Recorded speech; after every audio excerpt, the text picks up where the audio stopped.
talk about the new flexible. And what I really want to do is start a conversation about it, because I don't have all the answers, but as I think the talk on innovation, the person who did the talk on innovation earlier said, this group has a lot of wisdom in it. The individuals here are way smarter than any one of us individually. And so let's start that conversation. Let's continue it beyond this. So I don't know about the rest of you, but early in my career, I had a job where I actually had to punch a time clock.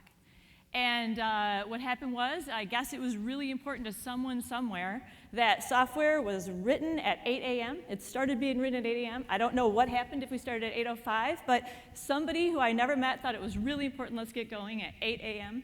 If you didn't punch the clock by 8 a.m., this guy was chasing you down and getting mad at you. Well, that was a little bit strange, but things changed, right? So in the 90s, companies started adopting flex time and casual Fridays. And what that really meant was you could show up anytime between, say, 7 and 9 and leave between 4 and 6. And there were these core hours in the middle of the day that you absolutely had to be in the office. And so the idea is really that this flexibility was designed around the needs of the company, not the needs of the individual. And also, it did do a lot of good for a lot of us. It eased our commute. But beyond that, it really didn't help a whole lot. We can do better. Oops. So we can do better. My thinking about flexibility was really born out of my time as an independent software consultant. I worked in my home. I wore my slippers to work. I talked to customers on the phone. They didn't know I was wearing my slippers. When I met them in person, no slippers. But you know, a lot of us have figured out how to do that independent working at home thing, but a lot of the rest of the community hasn't yet been able to do that. And so working in this way, being able to be results-based. My customers didn't care about the slippers. They didn't care if I took off in the middle of the day and went cross-country skiing because it was a gorgeous day and instead worked that evening. What they really cared was that I gave them the results.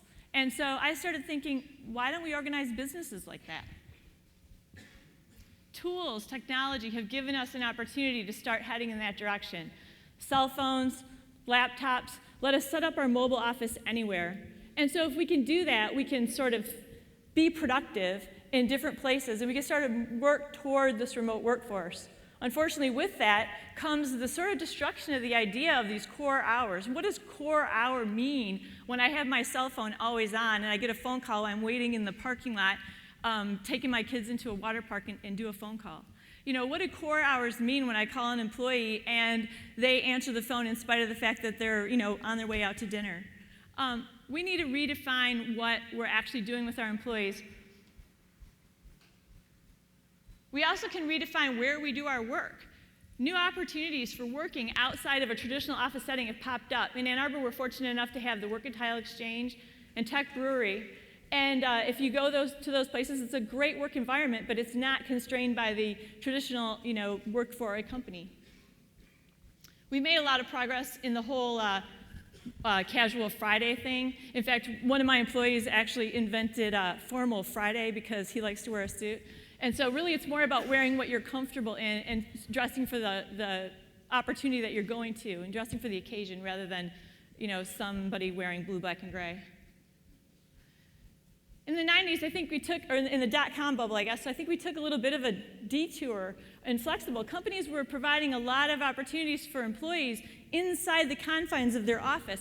They were providing things like foosball tables and laundry facilities and, you know, all kinds of things. You could get your hair cut there. You didn't have to go to the coffee shop to get coffee. Instead, you could get it from this fancy espresso machine inside the office. And so I wonder what this actually says, though. What's the unspoken message here? Is the message, don't leave the office? Is the message, don't, you know, you're not going to be able to interact with people at TEDx Detroit if, you know, you're so busy doing your laundry at the office that you feel like you can't leave? So I think the new flexible is about balancing the needs of the individual, figuring out what we need in flexibility individually. What I need is going to be totally different than what you guys need. What I like to do is I like to go running in the daylight, this time of year. You don't have a whole lot of daylight hours, right? I like to take my kid to the school bus, which doesn't even come until 8:45. I can't get to work at any between those core hours if my kid's school bus, it comes at 8:45. You might want to coach your kid's Little League team, or maybe it's not even work time based at all. Maybe it's more about how you want to do your job or where you want to do your job. Maybe you want to pick up and go to Work and Tile Exchange and work for an afternoon because you need to get a new mindset. Maybe you want to pair program with somebody when that's not really a part of the traditional culture of every day. It's really about figuring out what works for you to be able to get your job done, that results-based idea. The new flexible is really about looking at all the rules and saying, do we need them? Do we really need a dress code? Is anybody really going to wear flippers to work? I don't think so. Why do we make all these policies and these big manuals and say, oh boy, here are all the rules you have to follow, and then you have to have procedures for if people don't do that and blah, blah, blah. Instead, why don't we just address issues as they come up? Why don't we just deal with things and talk to people? We don't need all these policies. The new flexible is really about creating a culture of doers.